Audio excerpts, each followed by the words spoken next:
Bonjour mesdames, mesdemoiselles, messieurs. Nous continuons dans cette vidéo la discussion sur la résilience et la maintenance émotionnelle. Je rappelle les dernières vidéos que nous avons faites.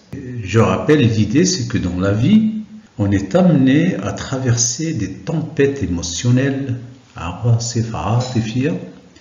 des moments où un choc vient bouleverser notre équilibre intérieur. C'est très fréquent, depuis l'enfance jusqu'à la fin. On doit s'attendre à traverser des tempêtes émotionnelles, ça fait partie de la vie. Mais notre esprit et notre cœur ont besoin d'un cycle de maintenance émotionnelle pour se reconstruire et avancer. C'est comme un peu une machine, ça c'est une métaphore, comme une machine bien entretenue qui reprend ses fonctions après une panne. Donc, vous voyez, c'est quelque chose d'inné en nous d'avoir besoin d'un cycle de maintenance émotionnelle, d'être résilient parce que foncièrement on aime la vie. Mais l'homme n'est pas une machine. Bon, une machine, on peut changer une pièce, on peut l'agresser, etc., faire des réparations, petites ou grosses réparations, et puis ça marche. Mais l'homme n'est pas une machine, il a une âme, d'où l'intérêt de cycle de maintenance émotionnelle. On peut traduire ça, je crois, en arabe par l'i'tikaf, ou en français on peut dire aussi c'est le recueillement, c'est-à-dire le uzla, le khalwa, le ma'wa. Vous avez beaucoup de synonymes pour caractériser ce que, dans le développement personnel, on appelle la maintenance émotionnelle. Alors, ce cycle de maintenance émotionnelle est le prédicat, c'est-à-dire la source, l'avant-première de la résilience. C'est un processus de consolidation, de renforcement, d'analyse et d'apprentissage. Alors, vous avez ici, on décrit un peu la maintenance émotionnelle comme un processus de consolidation, de renforcement, d'analyse et d'apprentissage. C'est comme si on prend un métier où qu'on procède à une fabrication, d'abord l'analyse et puis l'apprentissage. Ce qui fait le propre de l'homme, en effet, c'est pour cela qu'on a dit qu'il a une âme, ce qui distingue de l'homme des autres espèces vivantes, c'est qu'il a une mémoire. Il écrit son histoire et il apprend de toute situation. Voilà ce qui peut être considéré comme optimiste, comme alternative. Alors dans cette vidéo, nous explorerons ensemble quelques étapes clés, quelques idées encore pour renforcer l'idée, sur la base de l'expérience bien sûr, parce que l'expérience, le terrain d'une importance capitale, en plus de la théorie, si vous voulez, de la science, mais puis il y a l'expérience. Alors, c'est quelques étapes clés pour se protéger, se recentrer et retrouver son énergie après un choc émotionnel. Nous avons parlé, la dernière vidéo, de beaucoup d'espèces de chocs que l'on peut rencontrer dans la vie, que ce soit subis comme des inondations, ou tremblement de terre, ou bien des chocs émotionnels de la part de nos proches, de la part d'autrui, de nos proches, des autres personnes. Et bien sûr, l'idée est la même, c'est de se retrouver son énergie et continuer à se développer. Je rappelle que vous êtes dans la chaîne ABDA.com, une chaîne de proximité qui parle un peu de nos problèmes au quotidien, sinon des problèmes que l'on rencontre, ou bien que la plupart des gens vivent, un échange d'idées, ce que j'aimerais bien, et aussi une façon de comprendre comment les choses arrivent et comment les choses évoluent et comment les choses nous peuvent être très utiles. Donc, la résilience, c'est d'abord un réflexe.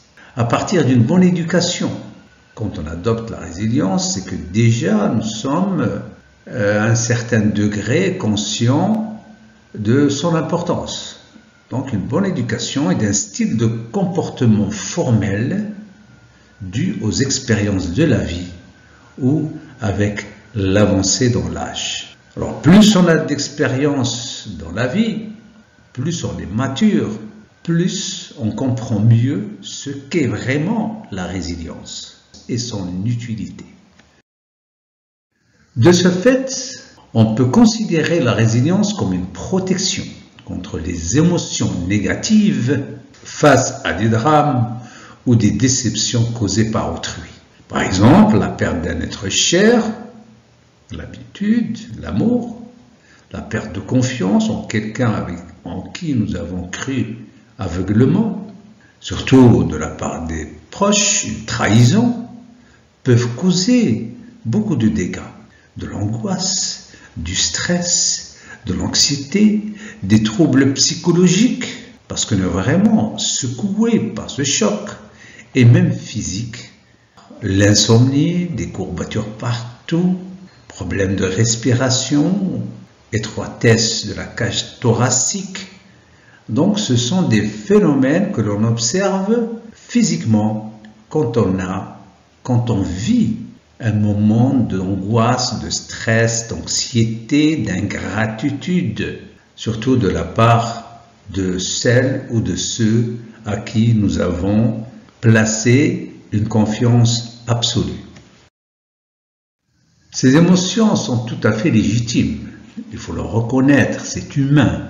Alors il faut prendre soin de soi en premier lieu, en évitant de les refouler, c'est-à-dire de les garder pour soi-même et de les ruminer incessamment, c'est-à-dire à chaque fois ressasser les mêmes idées noires jusqu'à la fin, jour et nuit. Au contraire, ces émotions, aussi dures soient-elles, aussi blessantes soient-elles, il faut les accueillir, les reconnaître et les ressentir. Une chose que l'on connaît n'est plus une chose inconnue. La résilience offre une protection contre nous-mêmes donc. Sinon, on est amené à faire des dépassements incontrôlés. Si on choisit de ne pas être résilient, c'est qu'on peut faire des dépassements incontrôlés, on va le voir après. Ces dépassements incontrôlés sont très nocifs et qu'on peut regretter amèrement une fois que les esprits reviennent au calme. Dans la vie, des rixes, des querelles, des bagarres, on en vient au point où avec l'arme blanche, on peut même arriver à un meurtre pour quelque chose d'inutile, pour quelque chose de ridicule. C'est pour cela qu'il faut éviter les dépassements incontrôlés. Les réflexes musclés trouvent leurs origines dans une certaine éducation, c'est-à-dire les films d'action ou de passion, les contes chevaleresques, de bravoure, shaja'a, qui amplifient notre ego et nous aveuglent, ne pas voir les solutions positives. Vous remarquez que souvent, la plupart des gens, des personnes, considèrent certains actes comme de la bravoure, comme de la protection, etc., alors que ce sont des actes barbares. Ils nous aveuglent de ne pas voir les solutions positives. Ils nous ont assez influencés, donc ces films, les médias, ils nous ont assez influencés pour réagir de façon agressive depuis notre plus tendre âge. C'est une préparation à un comportement informel depuis notre enfance. Suite à cela, il est spontané de venir aux gestes musclés. Après cette éducation, donc, c'est tout à fait normal de venir aux gestes musclés. On a vu les films, la vendetta et la rancune. La rancune, c'est-à-dire l'intiqam. Proférer des paroles humiliantes face à celle ou celui qui nous nuit, surtout par le canal des réseaux sociaux, devient plus facile. On trouve que cela c'est normal, alors que ce n'est pas normal. Ce sont des actes de lâcheté, surtout au travers des réseaux sociaux, des plateformes virtuelles. Leurs conséquences, donc les conséquences de ces passements dans le comportement, ils sont encore plus graves que celle causée par l'origine de l'incident. Après, on se rend compte, après coup, que ça ne valait pas le coup de s'emporter. Ces styles de comportement nous conduisent à déclencher une escalade, un cercle vicieux, c'est-à-dire la violence appelle la violence, la vengeance appelle la vengeance. C'est pour cela que la résilience peut être considérée comme un état d'esprit très civilisé. Il prépare le cycle de maintenance émotionnelle où toute situation critique, douloureuse, peut être transformée en opportunité positive. Voilà le mérite de la résilience. Cela ne signifie pas une faiblesse de notre part. On fait ça parce que tu n'es pas courageux, etc. Voilà, c'est les films, l'éducation. Tu n'es pas courageux, tu n'es pas un homme, tu n'es pas une femme, tu n'es pas... Et c'est là un autre cliché, donc c'est un cliché comme je viens de le dire.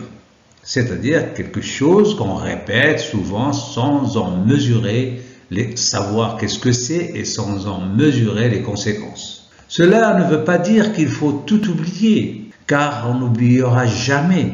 Mais l'idée est de libérer notre cœur et notre esprit du poids de l'amertume, la colère, l'angoisse et du poids de la trahison et l'abus de confiance. Libérer l'esprit et notre cœur, c'est très important pour s'attacher à la vie et vivre sereinement.